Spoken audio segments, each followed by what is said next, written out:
I'm now live! Hey everyone, it's John Klinghammer again for the Kansas City Symphony Musicians. And today is part 6 of our live interviews with musicians of the Kansas City Symphony here on the Instagram. And I'm going to be joined today by violinist Stephanie Larsen and get to know her a little bit, talk about her life, talk about what she's into. So, sit back, have a sandwich, get a third cup of coffee. Please bring me a cup of coffee. And let's see, there's Stephanie.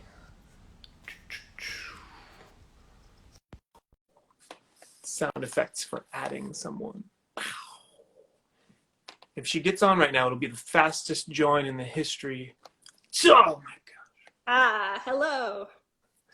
Hi Stephanie, how are you? I'm doing well. How are you? I'm lovely. Yeah. I'm enjoying fall, the start of Fall fall. is doing it for me so far. Me too, for sure. Yeah, absolutely. Well, thanks for coming on the Instagram to talk all about yourself. Yeah. This is not my favorite thing to Which do. is everyone loves talking about themselves, I know. So I got just a little info from you via email, and I wanted to ask you first. You said you grew up in Las Vegas. I did. You were born in Vegas?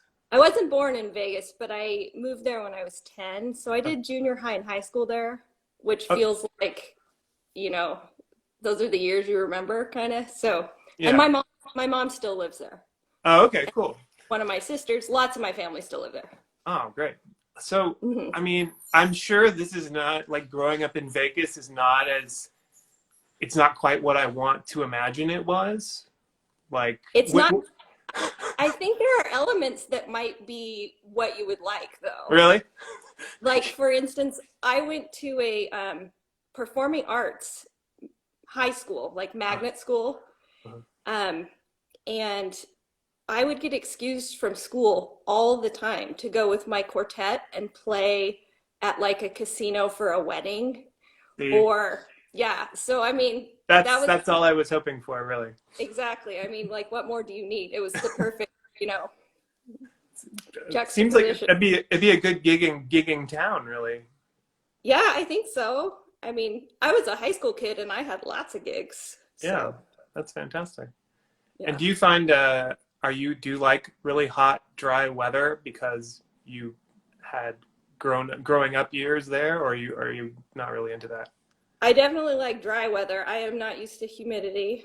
I spent lots of years in Utah. I spent lots of years in Vegas, and yeah, humidity is not my thing, but I don't need quite so hot. Sure. Yeah. Nobody does. Okay, so then you went to school at the University of Colorado. In Boulder. And in Boston. And then you wound up, and I think this is kind of amazing. You said you played 1-year contracts with the Utah Symphony for like 12 years. Well, how many of those years were actual, like, did you have a contract? Yeah, so I had a full-time contract all but one half of one of those years. Wow. Yeah, it just was a weird timing thing where they didn't have a section violin opening, and I took the next one they had, which was 9 years later. Because my first audition that I took there, I was still, I guess I had just finished grad school. It was only 2 months after grad school. And I didn't win, but I was one of the runners up. So they offered me a 1-year contract. So I was like, sure, I don't want to pay rent in Boston anymore. Right. So started the 1 years then. And then it was like another 9 years, which is unusual, before they had a section violin opening. I see. And I took that one and was the runner up again. So. And they gave you another spot because you were the runner-up again to fill. So I had a few more years of spots, and then I was like, okay, I think I want to actually have like a tenured positions. So I started taking other auditions, and Kansas City was actually the first one I took after I made that decision that I needed to kind of move on. There you go. Clearly, So good decision. yeah. Yeah. Yes, Um, definitely a good decision. yeah. Is it hard to um, be in an it must have been tricky, like emotionally a little bit, to be in an orchestra for so long and feel like you're not really a member of the orchestra. But I mean, over a decade, like you know everyone, you're a regular, like you've been there Oh longer than a yeah. lot of the actual members of the orchestra at that point. Hmm. How do you Yeah, like how do you and like manage that? it was hard. It was hard. I still feel like it was such a great thing. I got to play in a fantastic professional orchestra, kind of as my training for now my Hmm. job, sort Hmm. of. So I sort of got paid to learn how to do it. And I was able to buy my first house, and it did a lot of good things for me. And I have so many very, very good friends still in that orchestra, Hmm. who I love and miss. And yeah, I made great friends. I don't know. The thing that was tricky, it was tricky feeling like, because I wasn't a tenured member, I Right. wasn't a member, that I was sort of in but not in. But Hmm. so yeah, I Yeah. don't know. I learned how to be a really, really good sub. Like, Right. That's good. smile, don't complain, say Right. absolute yes to everything. Yep. So you should teach a master class for some I students guess. out I there guess. everywhere. I Listen, you guess. guys. Here's how to be. Also, Utah, beautiful place to be spending your time for. Fantastic place. I love being outside. I love the mountains. I miss the mountains every single day. Like So do I. Colorado, in undergrad, and then Utah for 12 years. So I miss the mountains a lot. Mm-hmm. I hear you. You said that you had an experience when you were at, I assume TMC is Tanglewood. I never went there. Oh yeah, Tanglewood Music Center, Got it. which is the like college division summer program, Uh-huh. for students. Right. Right. But it's, yeah, I would say one of my peak orchestral experiences happened there. I went there in the summer of 2000, and we had, they have fantastic conductors, and Boston Symphony's there. That's their summer home. And so you have all these incredible people.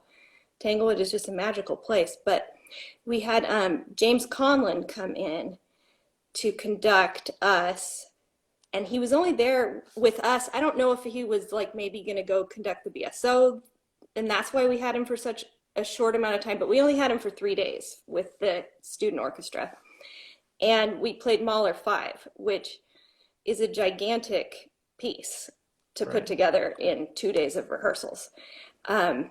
But everybody was so focused that, everyone was a student, so we were all like practicing nonstop and in super great shape and wanting to impress this awesome conductor with this incredible music in Ozawa Hall, which is amazing. I mean, it was just kind of everything came together.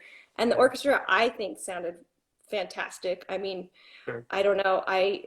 My memory of it is so clear, just kind of looking around and thinking like, this is it. This is Right. this is all I want to do, Right. is this That's exact cool. thing.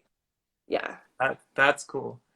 I feel like I often wonder, like, because at that age, and when you come to a place like that, which is so unique, it's unique even from being in a professional orchestra, which is Yes. um, once you've been in a professional orchestra, even a really good one for a while, it becomes kind of regular and routine, and you know what to expect. And but when you come, especially when you're younger, to a place where all these great musicians from all over are arriving, and it's something Mm-hmm. you've never experienced before, and you have these world class conductors and guests, Mm-hmm.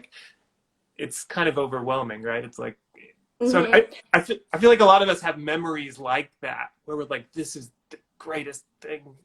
Best thing ever. Yeah. Yeah. What's interesting is my dad works for the Boston Symphony. So as a kid, I grew up at Tanglewood backstage every summer.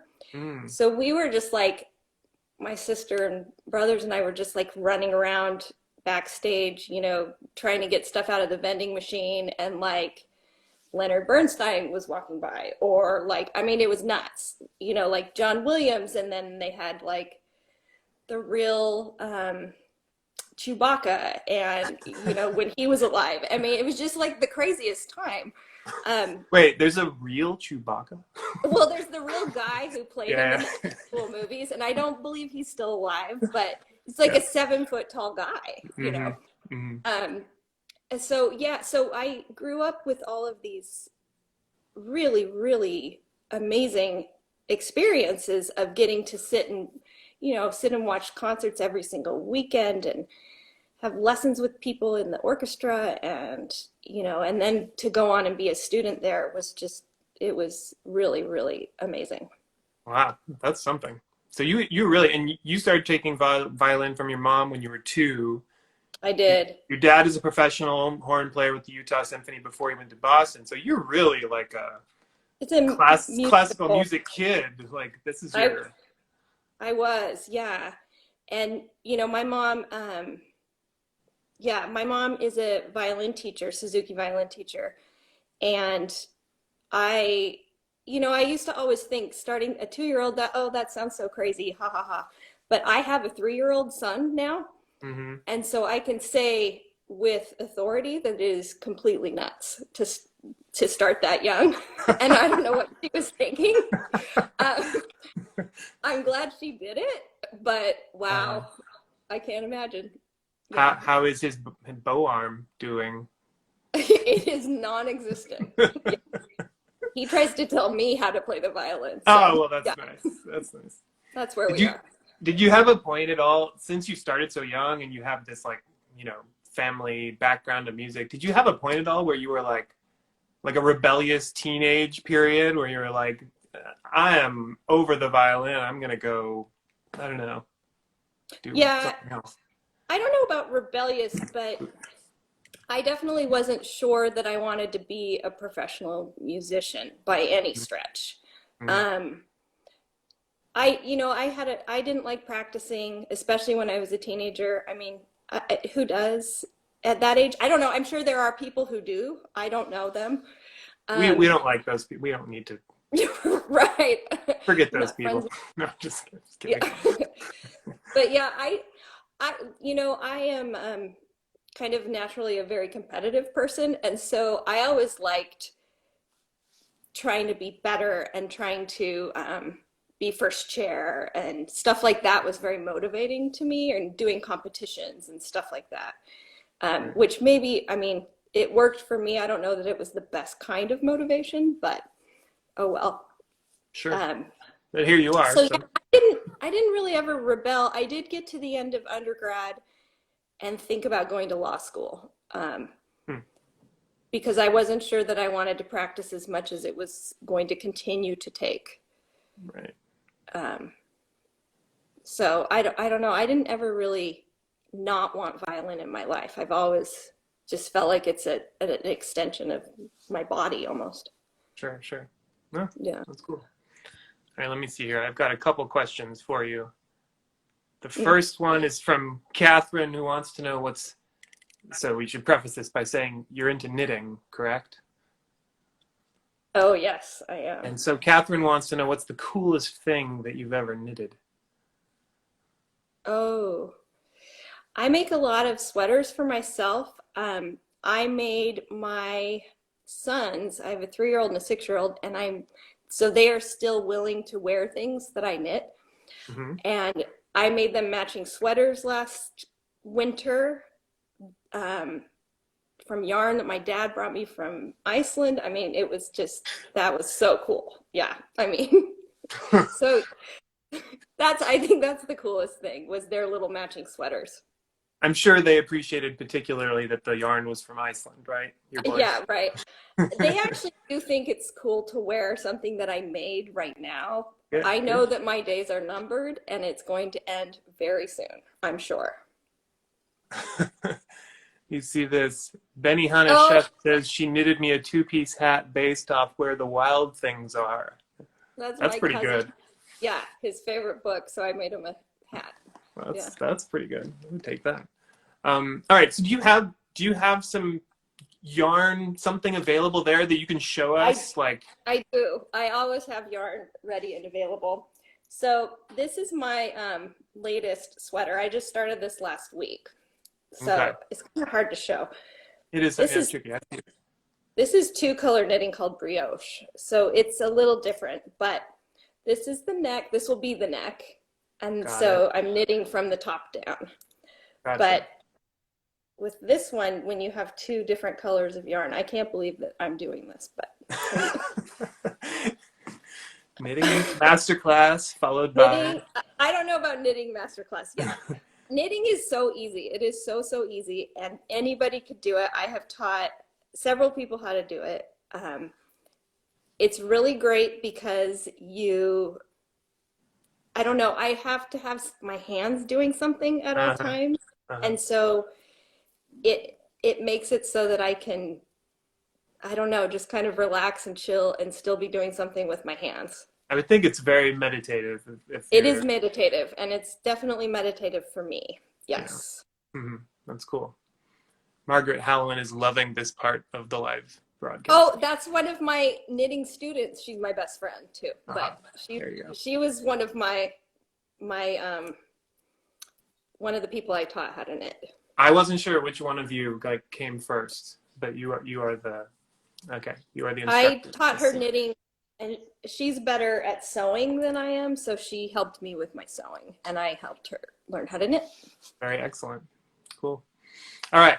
And let's see. Let's get one more question. I'll make sure I get the questions. Oh, Emily Thorne wants to know who's your favorite musician. Ooh, who's my favorite musician? Oh, that's hard. I don't know. It's like impossible to ask professional musicians who their It favorite is. anything is. I like immediately start going to categories. Like, so if you're talking about this, then it's Yeah. this. And Right. I don't know. Like, I Right. love Mitsuko Yoshida, her Mm-hmm. Mozart piano concertos. That's so like if I want Mozart piano concertos, she's my favorite. Got it. I don't know. I don't know. Yeah. How about like your favorite violin soloist? Maybe Alive? living. Let's say living. Living. Oh, okay. Living. Oh, wow. Oh, I love Augustine Hadlick. Oh my gosh. Every time he comes, I've been lucky enough to be in the orchestra for, this is my 8th season. And so he's been here 2 or 3 times since At I've least been. twice. Yeah. At least, I think maybe it's twice, and we were supposed to have him again in May Right. this last Right. year, or this year, this Yeah, last he year. was going to play "Do to You" this May. Yes. But every time he comes, I just love him, and I will listen to anything. He has a tango album that I love. I mean, anything he does is perfection. Yeah. And he played I think the last time he was here, he played 2 concertos for the price of one. Yeah, Like, I mean, he's like, he's just amazing. as long as I'm here, Right. Well, let's and play another one. he does these Instagram things where he plays the piano for himself. So he does like a split screen. Oh, Yeah. man. It's crazy. That's cool.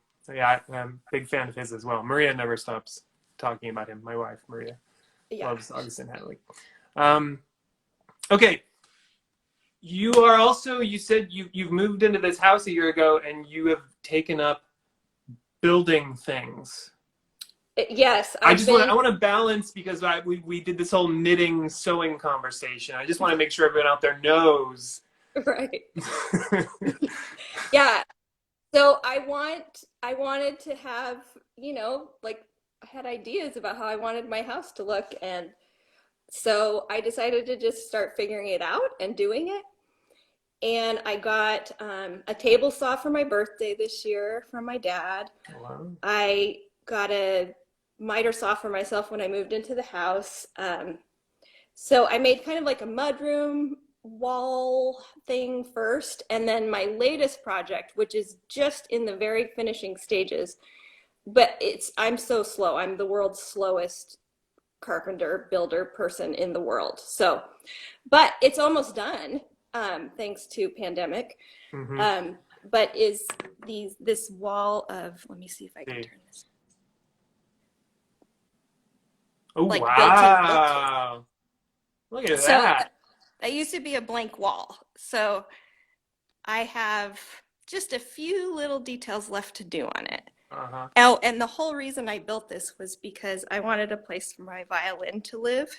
Oh, nice. So I made the shelf big enough that I can open my violin case and keep it there when and that's my practice area too. So cool. Yeah. That is impressive. So, I'm impressed. Jeez. I don't know. I mean, I am very slow and I make lots of mistakes, and But slow is like, in carpentry, I think slow is okay. Like you want to get it right. You want to make it fit, right? Yeah, it's true. Yeah. And one of our colleagues in the orchestra, Tony, is an awesome carpenter, builder, woodworker. I mean, he's like the real thing. Yeah. So I text him lots of really stupid questions. Sure.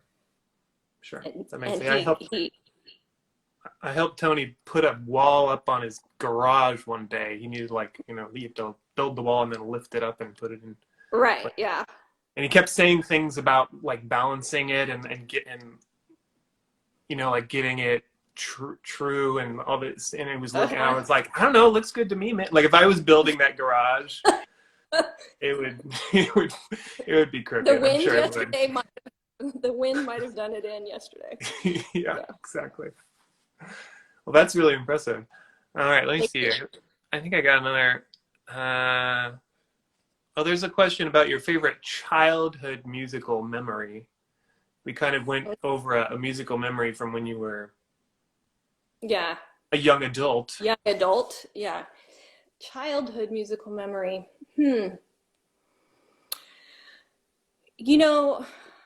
I don't know if there's one specific thing, but one thing that I do, my mom still teaches violin in Las Vegas and has lots and lots of students still.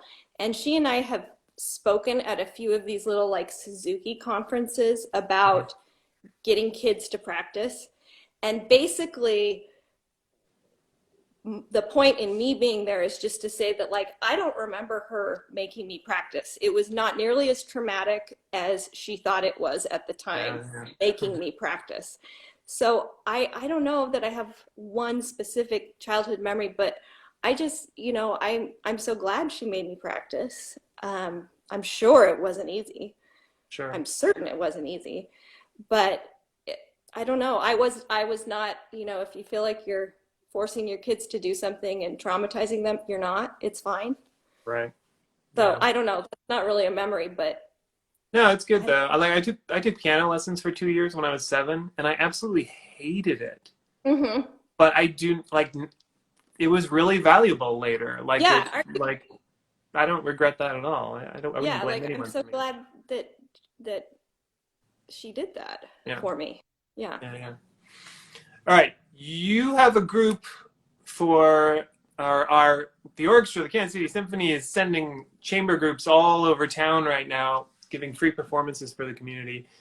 And you have such a group. Can you tell us about it? I am playing in a string quintet. So it's a string quartet plus a double bass. And we have nicknamed ourselves the Quartet.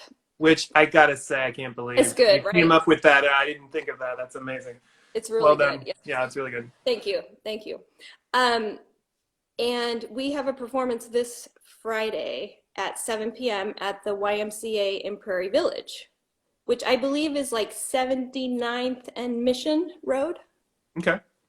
Somewhere around there. So yeah, we'll be playing Got it. a whole bunch of cool music. And you will be playing on this thing. Yes, the mobile music box. Mobile music box. Have you played on it since it got all...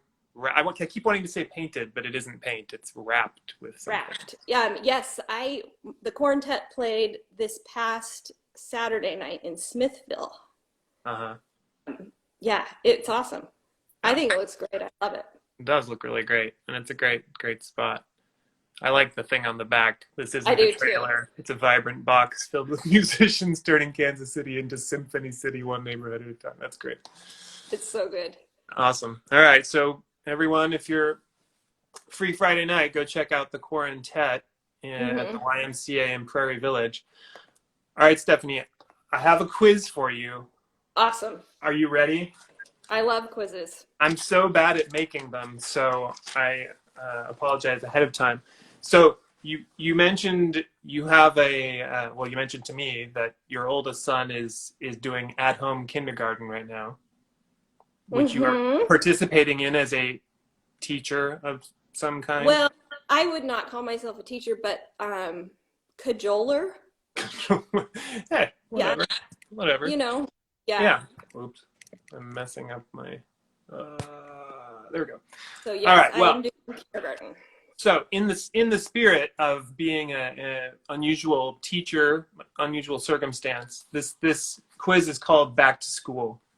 Oh, perfect. All of the answers are teacherish people, mainly fiction. Oh, okay. All fictional. All fictional. All right. Are you ready? I'm ready. Okay. Number one, before becoming governor of California, this actor spent some time working undercover as a kindergarten teacher. And cop. Arnold Schwarzenegger. Arnold Schwarzenegger is correct. Put it up on the board. Very good. Number two, it's a little trickier.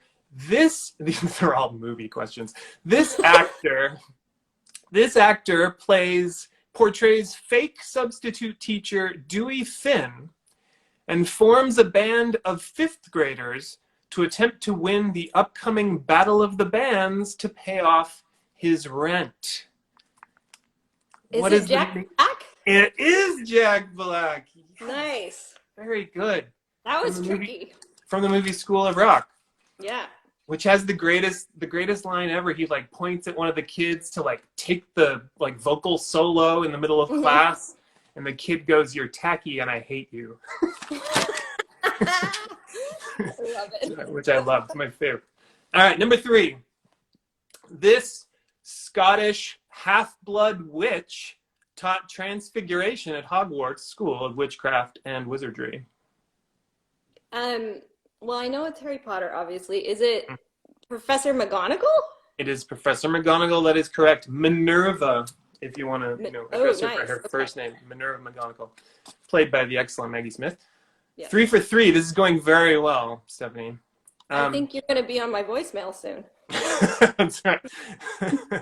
Yeah. Number 4.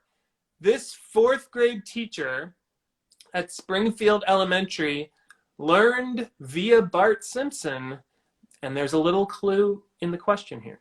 Okay. Via Bart Simpson, that the apple doesn't fall far from the tree. I don't know Simpsons stuff. Yeah. If you don't know Simpsons, and even if you did, you might not pull this name out. Yeah, I think my winning streak is coming to a close. Oh well, that's okay. Perfection is so boring. Her name is Edna Crabapple. Oh, nice. I like that name. Like crab apple with a K. Right. Yeah, Edna, she's great. All right, no luck there. I feel like you're going to come back on question number 5. This is the final question. Okay. This, and again, there's a clue in the question. Oh, okay. I'm working on my question skills. This high school chemistry teacher decides to use his teaching methods to amass a fortune through a life of crime. That is Walter White. That is Walter White. Very The good. late, great Walter White. The late, great. God bless him. All right, let's see. We got any more here? Nope. Stephanie, thank you so much for taking the time to chat about yourself. I feel like this is the most well-attended Instagram Live yet. It's probably my family. Your people are all out in force. I can see that. Yeah. Awesome. Well, thanks for watching along, everybody. And thanks for joining us, Stephanie. Thanks, John. All right. Take care. See you later. Bye. Bye.